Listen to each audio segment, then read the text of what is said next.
Morning everyone, thank you for joining us for this GCSE Maths live group tutorial. Thank you for joining us this morning. Today's session is on real life graphs, so continuing on from last week's sessions on graphs, should be really useful for lots of you today, so thank you for joining us. If you've joined us before, if you're new, this will be an hour-long session, so we'll finish at 12, and any questions you have, you can just drop them in the chat or Q&A. And our tutor will keep an eye on those throughout, and I will also make sure that we answer any questions in a short Q&A session at the end. So our tutor today for maths is Evelyn. Lots of you know her. She studies maths at the University of Birmingham. So it should be a really great session today.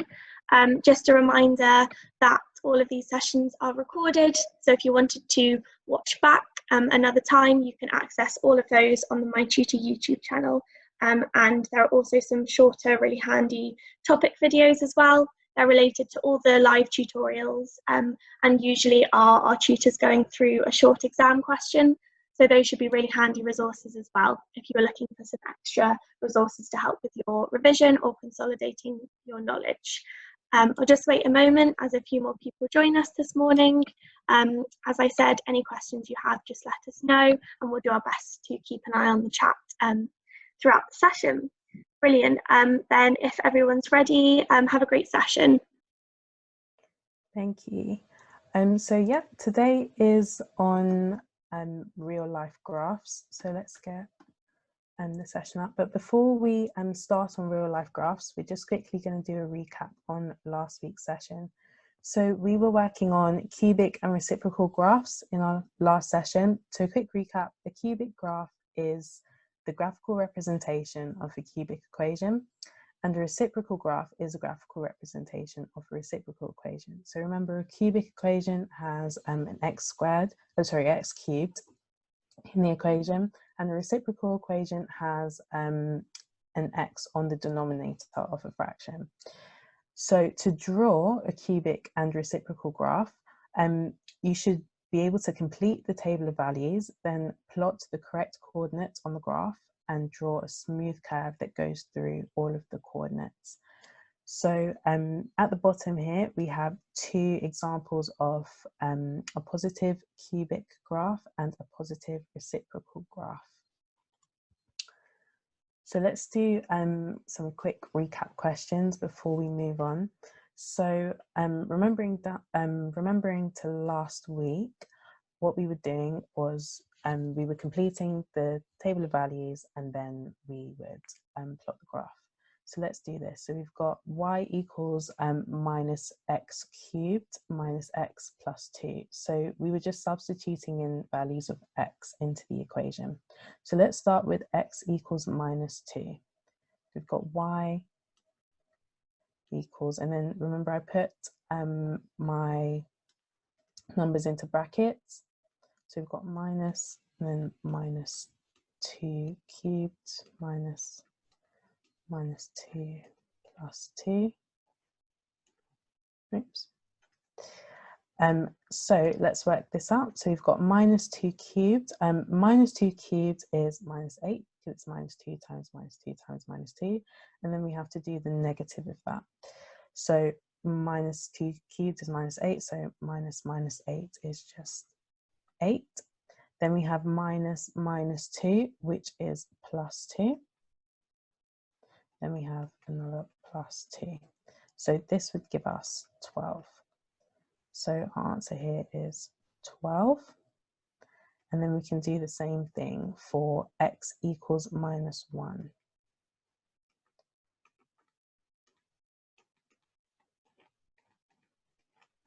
So we've got minus 1 cubed, which is minus 1, and then minus 1 would just be positive 1. We've got minus 1, so we've got another positive 1, and then we've got positive 2. So 1 plus 1 plus 2 gives us 4. So our answer here is 4. We can do the same thing for x equals 0, so I'll just do that one down here.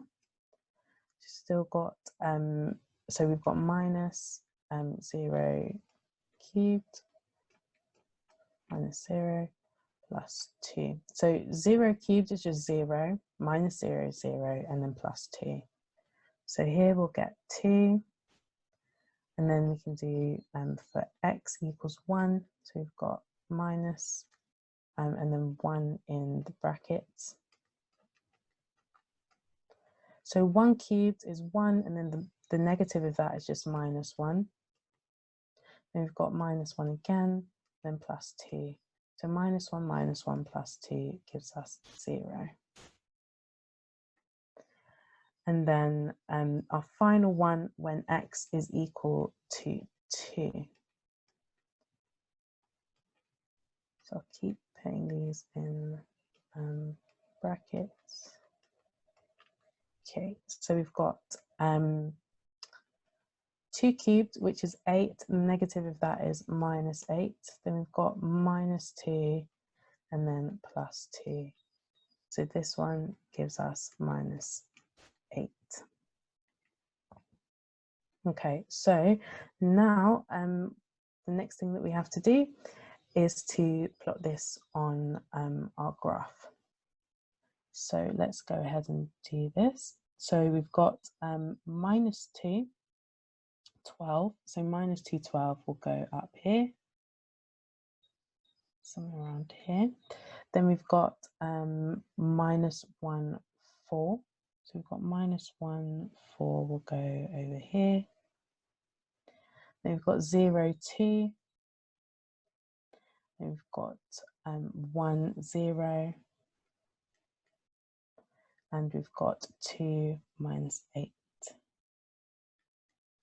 So as we can tell, when we draw a smooth curve that goes through all of the points, you can start at the first point and try and draw a smooth curve that goes through each of them without taking your pencil or pen off the paper.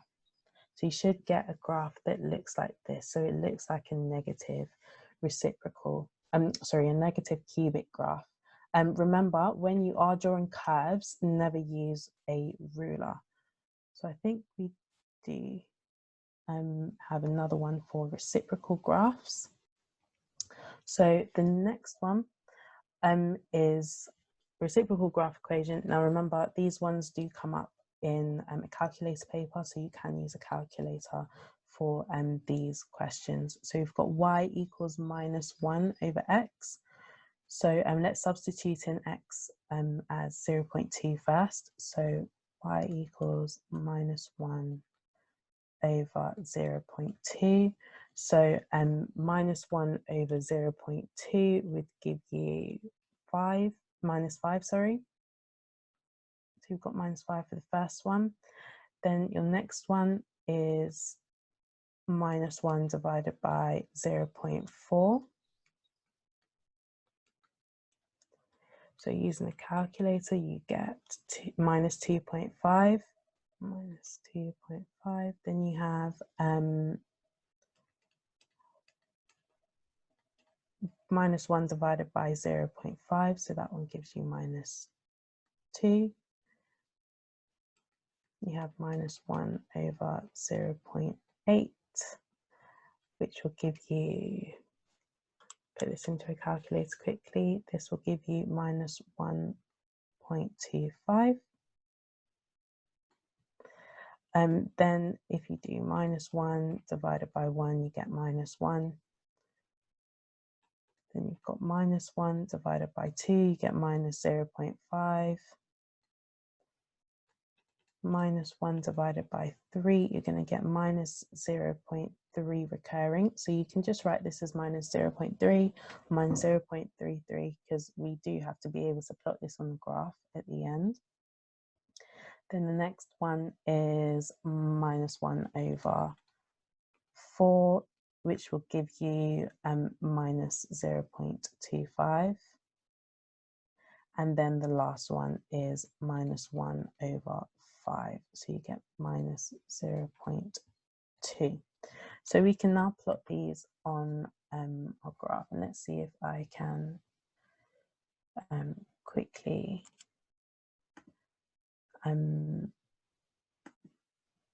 change the size of the pen so that we can do this.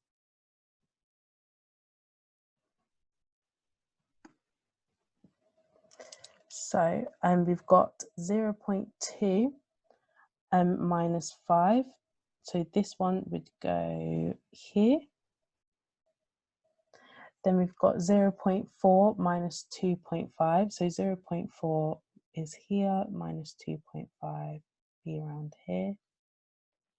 Then we have 0.5 minus 2. So 0.5 minus 2 goes over here. 0.8 minus 1.25 will go somewhere around here. Then you'll have 1 minus 1, 2 minus 0.5, 3 minus 0.3, should be around here, 4 minus 0.25, and 5 minus 0.2. And as you can see, we've got, if we can draw a smooth curve, try again, and that goes through each of the coordinates, should get a graph that looks something like this. So as long as you've plotted all your points correctly and you've drawn a smooth curve, or you've attempted to draw a smooth curve that goes through each of the coordinates, you would get 4 marks for this question. And that is cubic and reciprocal graphs. So let's move on now to real life graphs. So today what we'll be doing is we'll be learning how to interpret and draw distance time graphs. And we'll be going through the equation which links distance, speed and time. And we'll also learn how to find the average speed from a distance time graph and how to interpret and construct graphs for money and temperature conversions. So let's start with distance time graphs then. So distance time graphs show distance on the vertical axis and time on the horizontal axis. And the gradient of the distance time graph represents speed. So the larger the gradient, so the steeper the line, the faster the speed of the object. So let's look at some examples here. So we have distance on our vertical axis. Now distance, with this particular axis, it's in meters. Sometimes you can get it in kilometers or even centimeters sometimes as well. Or you could also get it in miles. So make sure that you do read your axes properly. On the time axis, so that is a horizontal axis, they do often put it in seconds. A lot of the time they also put it in hours, and sometimes they actually put the hour, like say 9 o'clock, 10 o'clock, 11 o'clock. So make sure that you do read your axes properly. Also, distance time graphs for foundation level is mainly just straight lines. So that means that all of your objects are traveling at a steady speed. If you have straight lines which are looking like this, which have different gradients. If your straight line is horizontal, that means that your object or your person isn't moving, they're stationary, they're staying still, they're not traveling any distance. Now what I was saying before is the gradient of each line represents the speed. So if you have a really steep line, then that means they're traveling at a fast speed. If you have a more shallower line, then it's slower. So let's do a quick quiz. So Jess drove from Leeds to Liverpool. She stopped at service station for 30 minutes on the way. So which of these distance time graphs could represent Jess's journey? So is it A, B, C, D, E, or F? So to answer this question, what we need to find is we need to find a journey which starts from 0, because all of these axes tell us that it's a distance from Leeds. So that means at 0, 0, that means we're starting at Leeds. That means we're a 0 distance from Leeds, so we must be in Leeds. And we want to show that it's traveling and going upwards. So we're moving away. So all of our lines should be going up towards the end of the other end of the axis. So it can't be A because it comes back. This journey would mean that we've stayed for 30 minutes and we've now come back to Leeds because we've gone back to 0. So it's not that one. which also means it cannot be C, because C shows a similar journey. We've gone up and we've come back down again. E shows that we've started away from Leeds and we've come back towards it. That's why we've gone back to 0. So this one also doesn't show a journey from Leeds to Liverpool. So it could be any one of B, D, or F. Now it tells us that we stay 30 minutes, which means that we have to have a horizontal line somewhere in our graph. So it can't be B because there isn't any horizontal line, and it also cannot be F because we also don't have a horizontal line. So it has to be D. So we've gone up, we've stopped for 30 minutes, and then we've gone back up again until we've reached Liverpool. So let's now go through this equation that links distance, speed, and time. So to work out distance, speed, and time equations, we can use the triangle to find the equation for each variable. So hopefully you've all seen this sort of triangle before when helping us to work out distance, speed, and time. If not, that's not a problem. So if we're interested in working out the equation for speed, what we could do is we can, so usually you could cover S, or for me, just for now, I'm just going to scribble it out for a second. So we're interested in speed, so we're going to cover speed and look at our relationship between distance and time, D and T.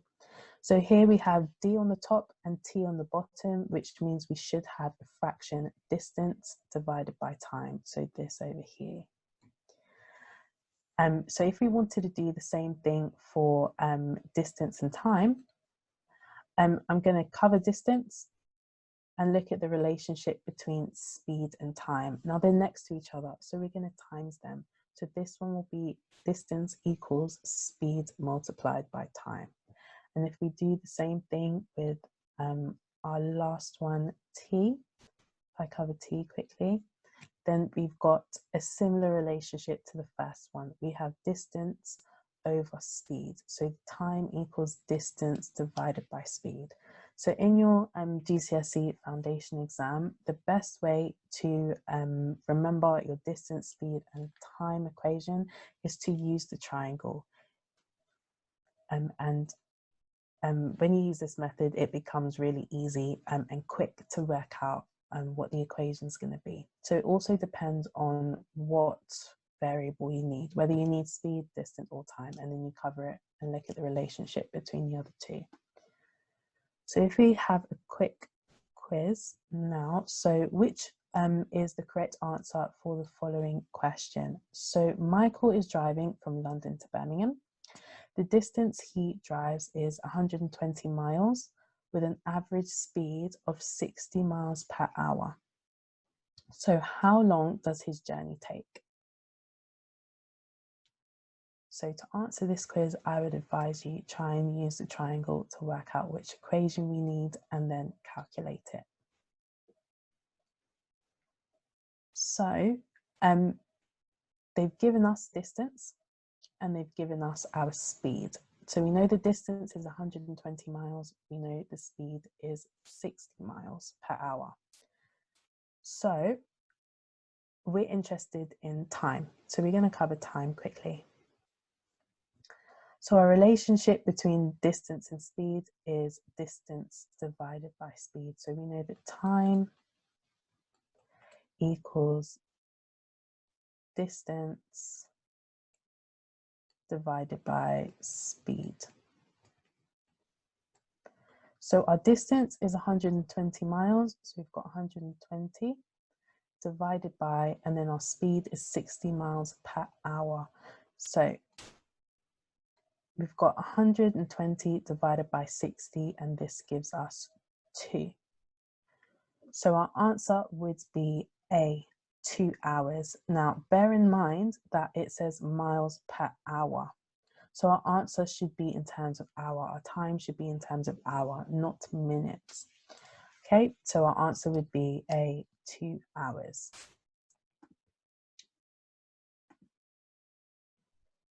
So the next part is finding the average speed from a distance time graph. So to find the average speed, we need to find the total distance travelled, and then we find the total time taken to travel the total distance. And then we use the equation speed equals distance divided by time. So we do the total distance divided by the total time to work out average speed. So let's go through an example question for this one.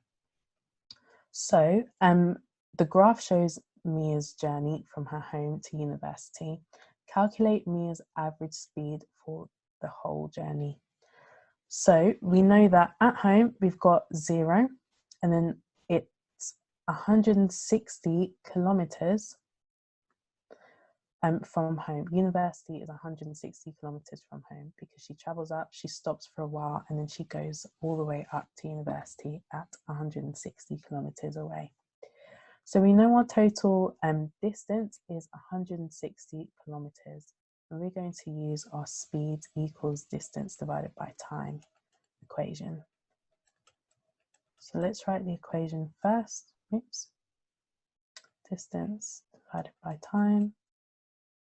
So we've got our distance as 160 kilometers, and now we have to work out the total time to travel that 160 kilometers.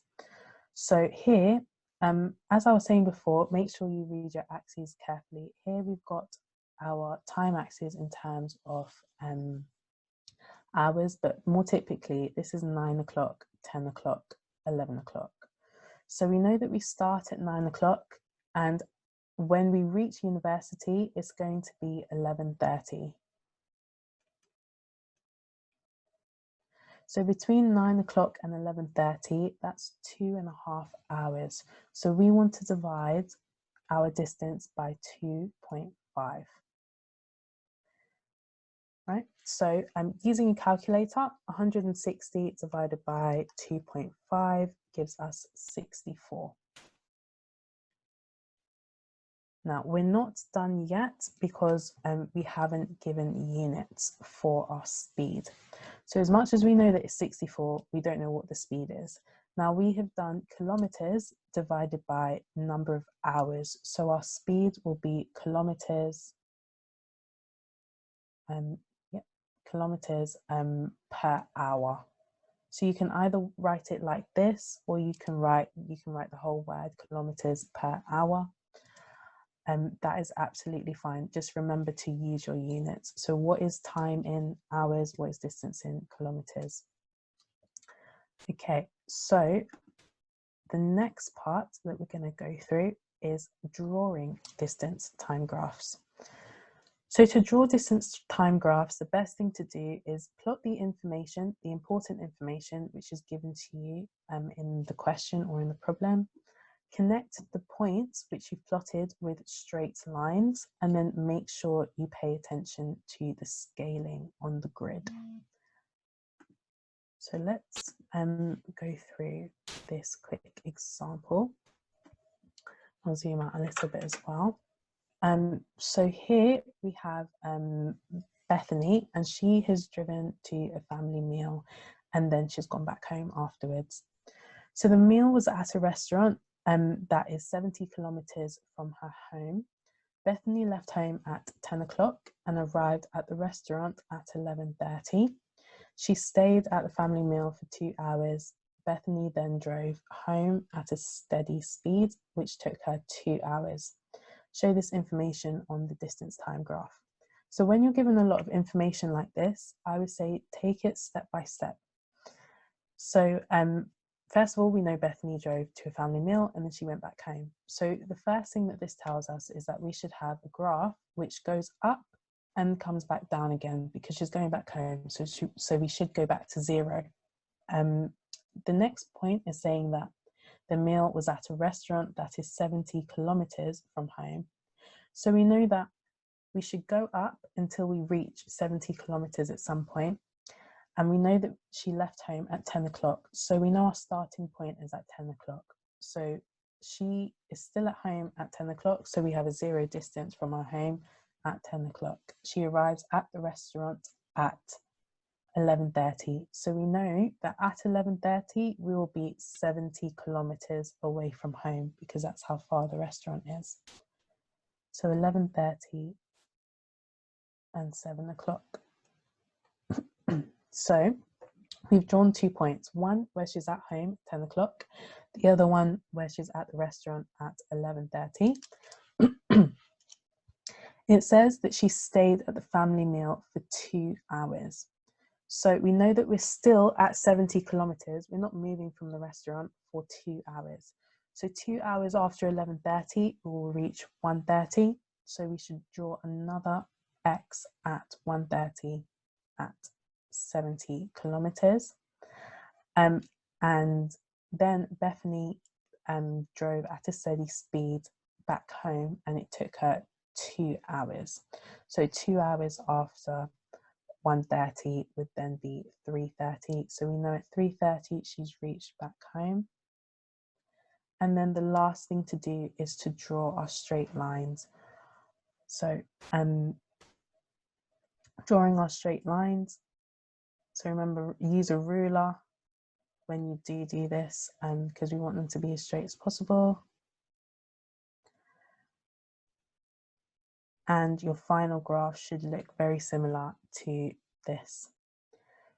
So remember to use your straight lines to draw steady speeds, and also to draw your horizontal line to represent when a person is stationary as well.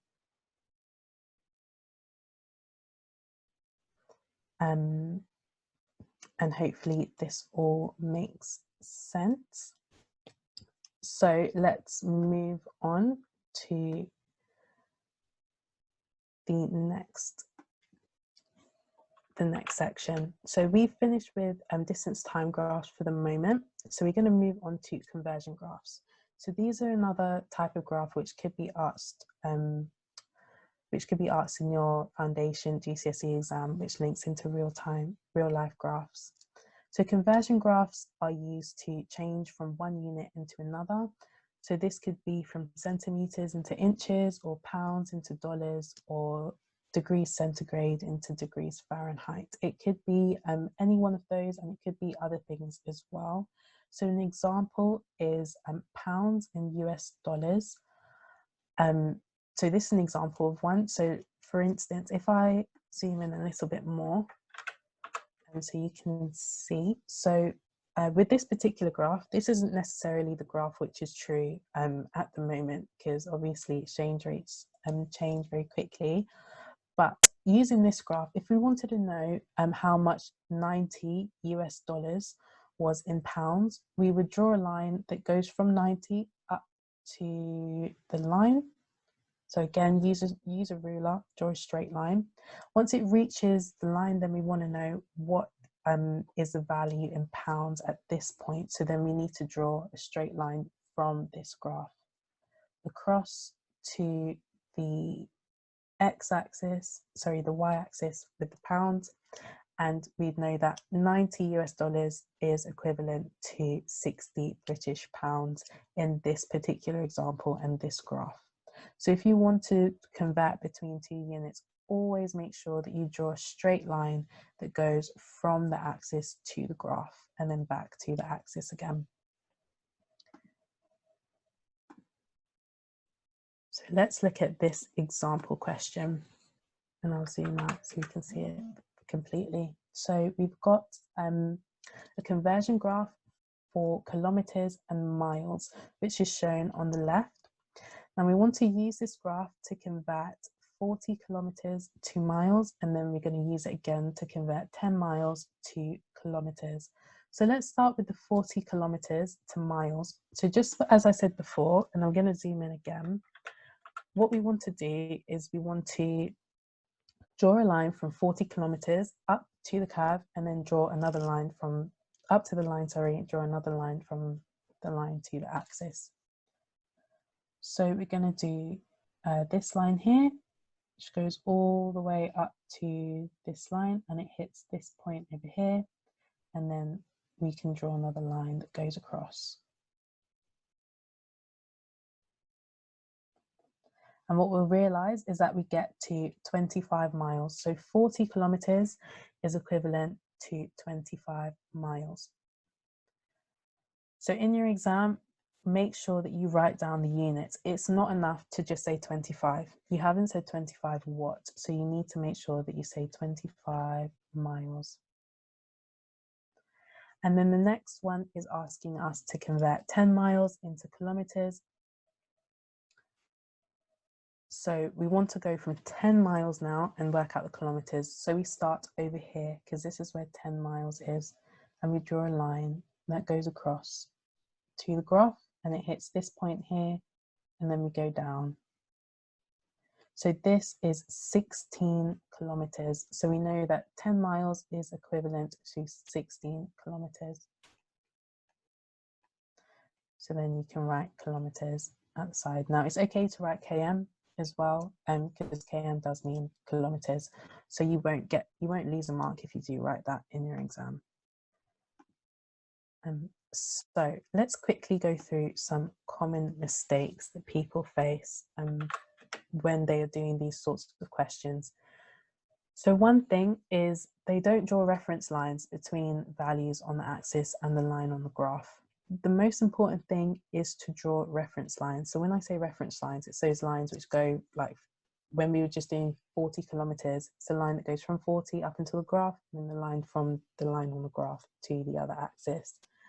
A lot of students do forget to do this. They think that it's best to just look at the graph and guess. When you do that in an exam, you're very likely to make silly mistakes and lose easy marks. Just draw a line with a straight, with a ruler, and you can't lose the mark for it.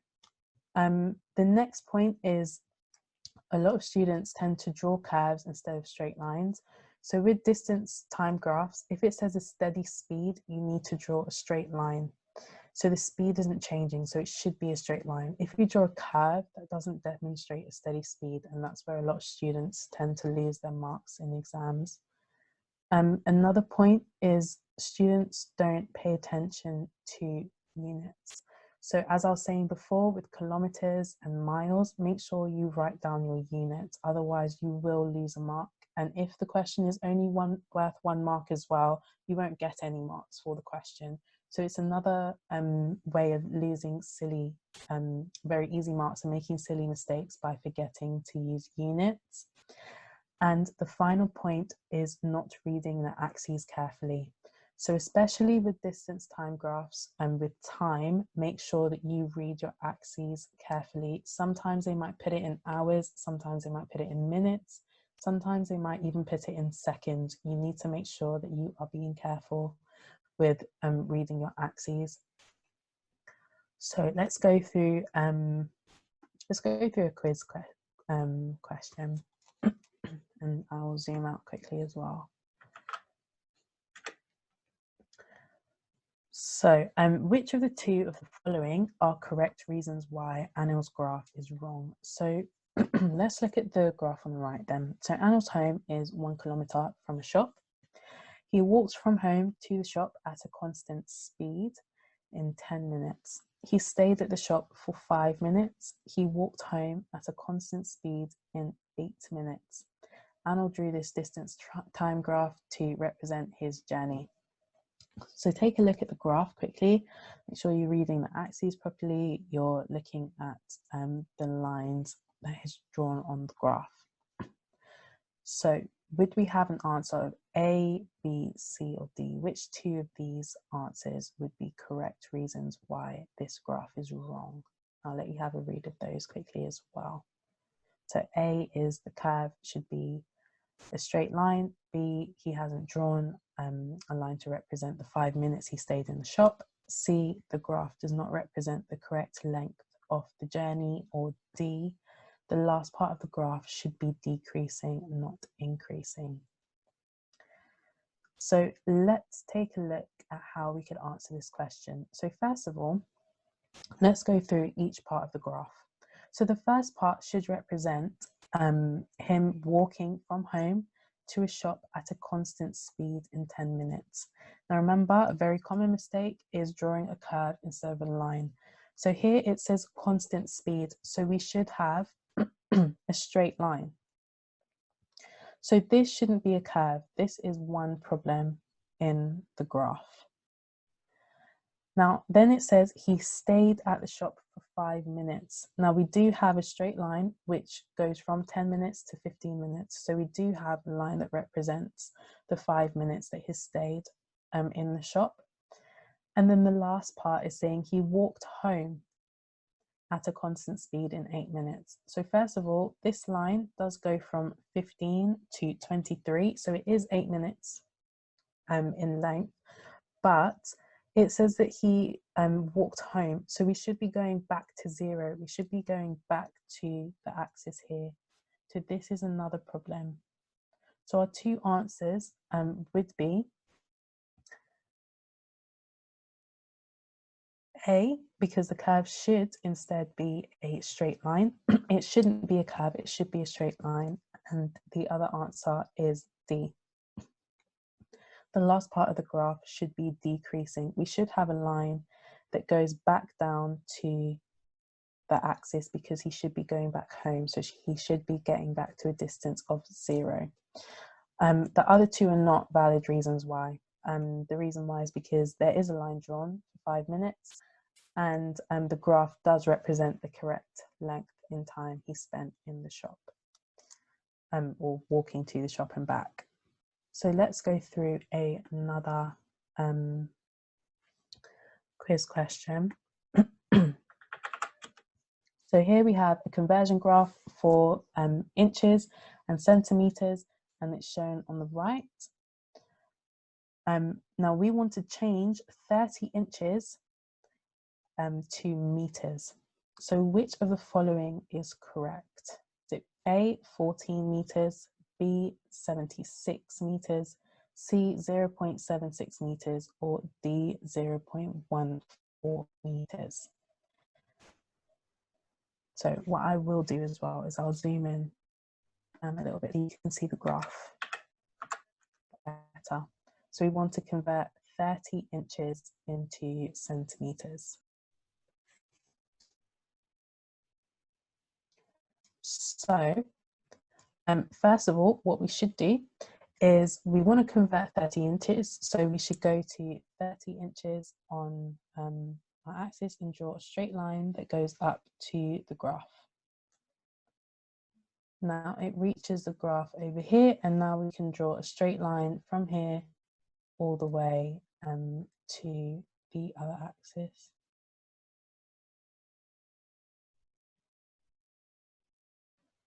So it reaches around this point here. Now this point is 76. However, let me zoom out quickly. The question is asking us to convert 30 inches into meters, not centimeters. Our graph, the axis is centimeters, not meters. So now we need to convert centimeters into meters. Now we know that there are 100 centimeters in 1 meter. So answer would be C, 0.76 meters. So a lot of students would pick B, 76 because they haven't read the axes on the graph correctly. So make sure you do read the axes and all your units and your scaling as well. So let's go through, we have time to go through a past paper exam question before we can open up for questions from you guys. So let's look at this past paper question. So this is from the OCR paper, November 2017, paper 1. And the question is this. So we have this graph which shows part of Lucy's car journey from London to Sheffield. The car made one stop at a service station. Use the graph to answer these questions. So A, for how long did the car stop at the service station? So let's have a quick look at the graph.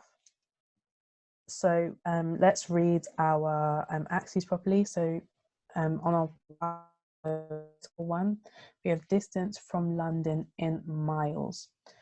And then on the time axis, we have the actual time. So 11, 11:30, 12, 12:30, and so on.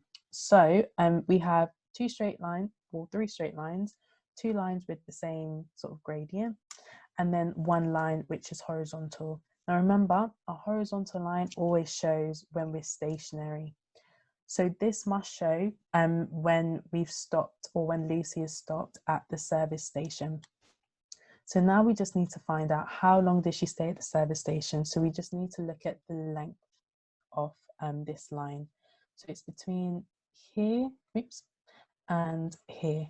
So be careful of the scaling. So as we can see, between like say 11 and 11:30, or 11:30 and 12, we've got three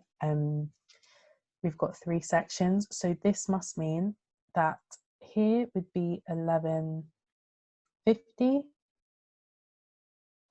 and here would be 12:10.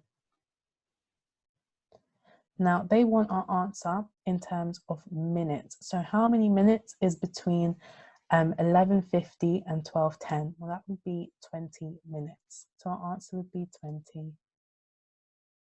So 20 minutes would be our answer for the first one. Now, the second question, part B, is now asking us to work out the average speed of the car in miles per hour between London and the service station. So in your exam, I would say definitely underline the important parts of the question. So we want between London and the service station, not between London and Sheffield. So we don't want the entire graph. We just want the distance that she's travelled between London and the service station. Now we know she stopped at the service station over here. So the distance is between 0 and 50 miles. So that's where she's stopped at the service station. So our total distance between London and the service station is 50 miles. Now we are going to use our speed equals distance divided by time equation, because we want to work out the average speed.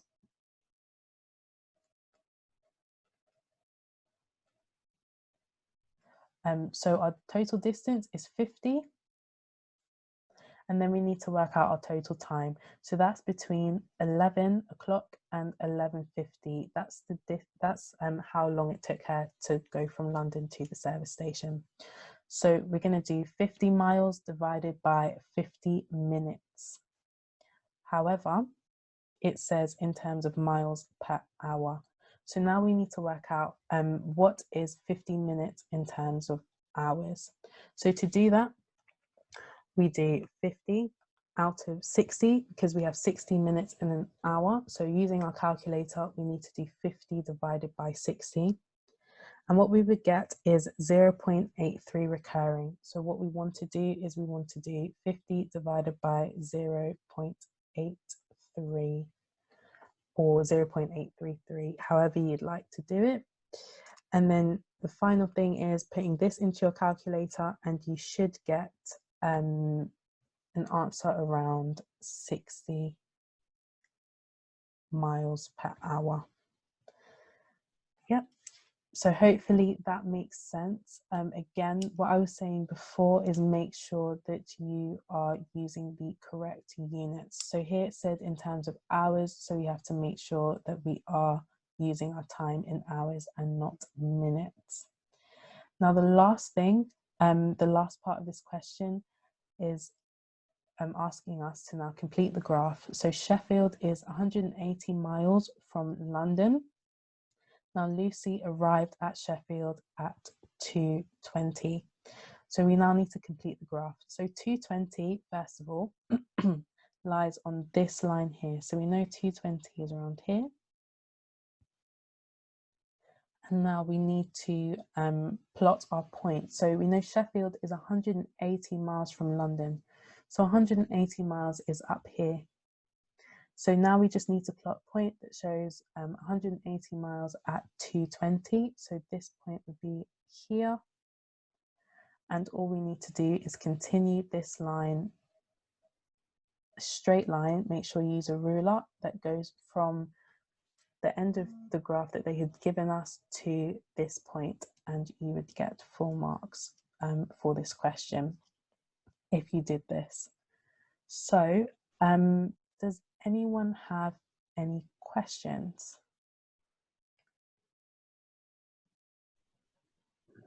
Yeah, everyone, if you could put any questions you might have in the chat or the Q&A, let us know. If not, we can maybe move on to another couple of questions. Just wait a moment and see if anyone pops any questions through.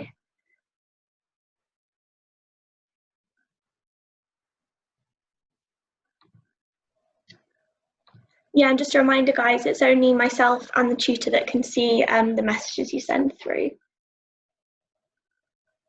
Someone's asked, is there a more complex version of this? Are there more complex versions of this?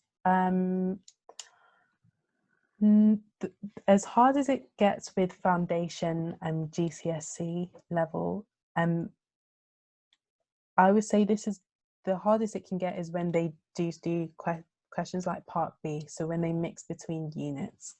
And that's where a lot of foundation students lose their marks, when they don't convert between minutes and hours or seconds and minutes or something like that. But you won't be asked to, in higher GCSE, you are asked to do more things.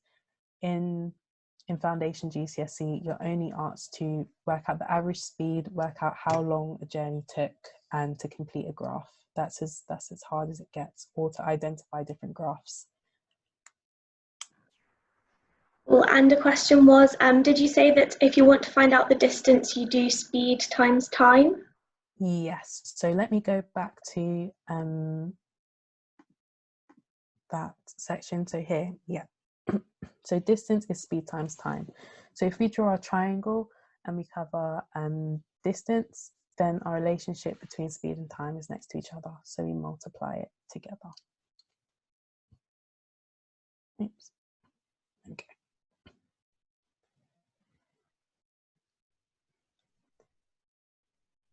Okay, so I don't think we have any more questions. So what we can do is we can move on to another past paper question. So let's go through this one then. This one is again from the OCR, paper 2, November 2018. So here we have a graph which shows the cost of buying potatoes from a farm. So this one is based on conversion graphs. So we're converting between weight of potatoes and the cost of them. So AI, so how much does it cost to buy 70 kilograms of potatoes? So let's zoom in quickly and look at 70 kilograms of potatoes. So 70 kilograms will be over around here. So we can draw a line which goes up from 70 kilograms all the way to the graph. Remember to use a ruler. And then from the graph across, so we can work out the cost. Okay. So here, this looks like 28. Now remember, our axis is in pounds. So the cost of 70 kilograms of potatoes would be £28. So let me zoom out again. So our answer here would be 28.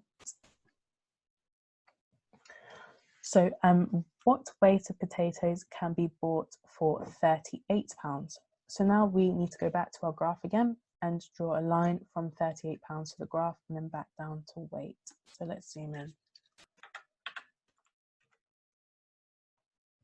So we want cost of £38. So £38 is over here.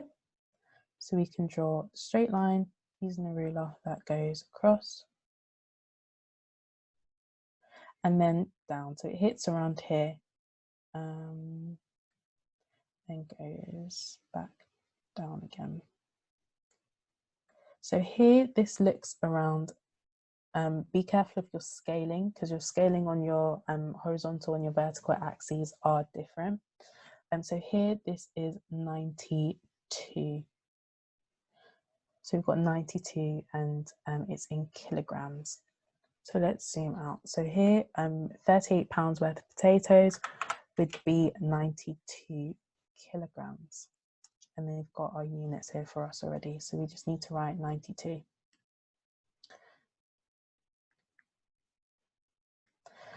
And then the last thing is asking us to, it tells us that the cost per kilogram of potatoes is the same for any weight of potatoes. So how much will it cost to buy 180 kilograms of potatoes from the farm?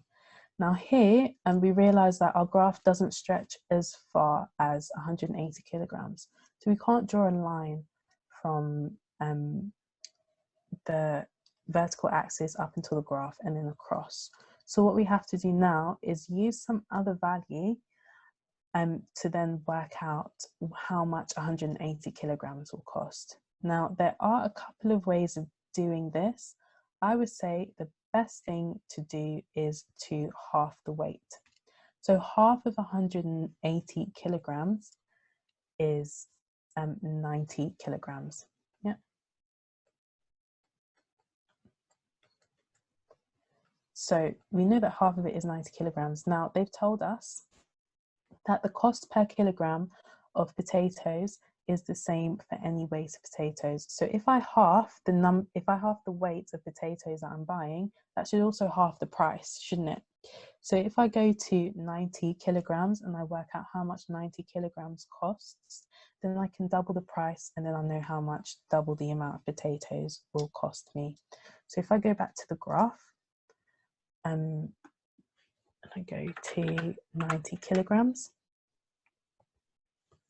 So 90 kilograms will be over here. So if I go up, it's very close to the 92 kilogram line, so be careful with that one. It goes up to about here and then across. So it'll just be the one just below the last one that we drew. So it's going to be here. So that's 37. So it's 37 pounds. So let's zoom back out. So we've got 90 kilograms equals 37 pounds. So that means if we've doubled the amount of potatoes, then that means we have to also double the price. So 37 multiplied by 2 is 74. So our answer would be 74 pounds. Now, you can do it this way. As I said before, there are multiple ways of doing it. Another way that you could do it is you could work out how much does 1 kilogram weigh, and then you multiply that by 180. So if we went to the graph, we could go to 1 kilogram. Now, the reason why I didn't do this way is because of the scaling of the graph. It's very hard to tell where 1 kilogram is, how much 1 kilogram is going to be in terms of pounds, because our scaling is going up in twos. So it will be halfway between the first box over here. And it's very difficult to tell where it's going to be on the vertical axes. So you're likely to get your answer wrong. Even though it does look like half, what we'd realize is that if we did say that it was worth half of a pound, so 50p, timesing 50p by 180, we get 90 pounds. Now 90 pounds is very different. If I zoom back out again, our answer that we got was 74 pounds. 90 pounds is very different from 74 pounds. So you are likely to get your question wrong if you do it in that way. Let's see if there's any other questions. No, there's no questions in relation to this particular one. So hopefully that makes sense. I would always say be careful of your scaling, because your scaling and your units are usually big problems in your foundation GCSE exam. So you probably have time for maybe another question before we end this session. Let's look at this one. So let me zoom out quickly. So this one is again another OCR paper question, past paper question from paper 2, 2018 in the summer. So here we have Viraj is cycled from his home to visit his aunt. He drew this graph to show his journey. He stopped at a shop 70 kilometers from his home. And here we have the graph. So reading the vertical and the horizontal axis, our vertical axis is distance from his home in kilometers, and it shows where his home is and where his aunt lives. So his aunt is 12 kilometers away from his home. And on the y-axis, on the horizontal axis, the x sort of axis, we have time. Now here we have time in minutes. So make sure that you're careful when you're reading your axes. So the first question is saying, state one assumption that Viraj made when he drew his graph. So for this one, state one assumption that he made. Usually for distance time graphs, what they're talking about is your speed. If you have a straight line on a graph, as I've said before, that means that you have a steady speed. So your answer for this one would be he's assumed that he has cycled at a steady speed. So it's enough to say he cycled at a steady speed. So always remember that a straight line always means steady speed. So for how long did Viraj stop at the shop? So we know that horizontal lines mean that you're stationary. So we have one horizontal line on our graph, so this means that he stopped at the shop. So all we need to do is work out how long this was for. So let's quickly zoom in. So we just need to work out the length of this line. So this line goes from here. If we draw a line going downwards, this goes to 20 minutes. And then this line over here, downwards, we can see that this is 32 minutes. So between 20 minutes and 32 minutes, he stopped at the shop. So we just need to work out the difference between 32 and 20, and this would give us a difference of 12. So he stopped at the shop for 12 minutes. Perfect. So let's zoom out again and look at the rest of the question. So part C is now saying, work out the average speeds between his home and the shop and give your answer in meters per minute. So here now they're asking it for meters per minute. So our time is in minutes anyways, but our distance at the moment is kilometers. So we need to change kilometers into meters. And we know that there are 1,000 meters in 1 kilometer. So we need to bear that in mind. So first of all, let's work out the total distance between his home and the shop. So we know where he stopped at the shop. If I zoom in quickly, that's the beginning of the horizontal line. So we can draw a line from here across to the axis. So this line over here, make sure you use a straight, make sure you use a ruler. So we've got 7 kilometers. And then we also know the time and the total time it took for him to go from home to the shop, which is, as we said before, is 20 minutes. So we need to do the distance divided by time, because that's our speed equation. So I'll just say S is equal to distance divided by time. So our distance is 7 kilometers. Now we want it in terms of meters. So 7 kilometers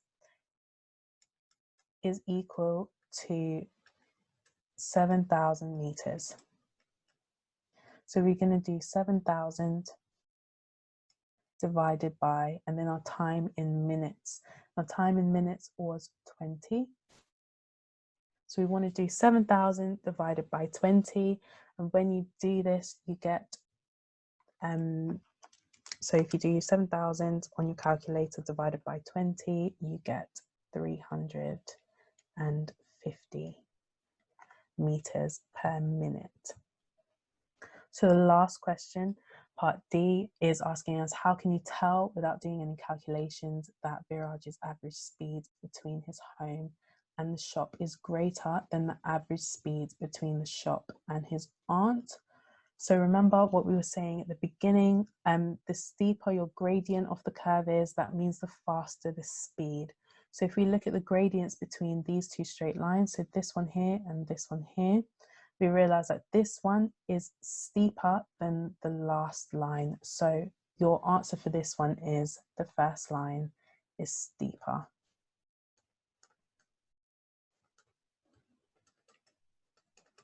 And that would be enough to get you the mark.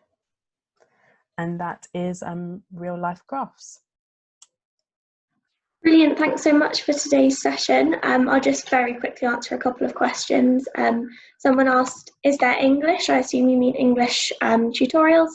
Yes, we do have English language tutorials that have been going on the past few weeks. The next one we have is tomorrow at 11. You can find the timetable on our site. And if you wanted to have a watch of any past English tutorials, they're all on the My Tutor YouTube channel.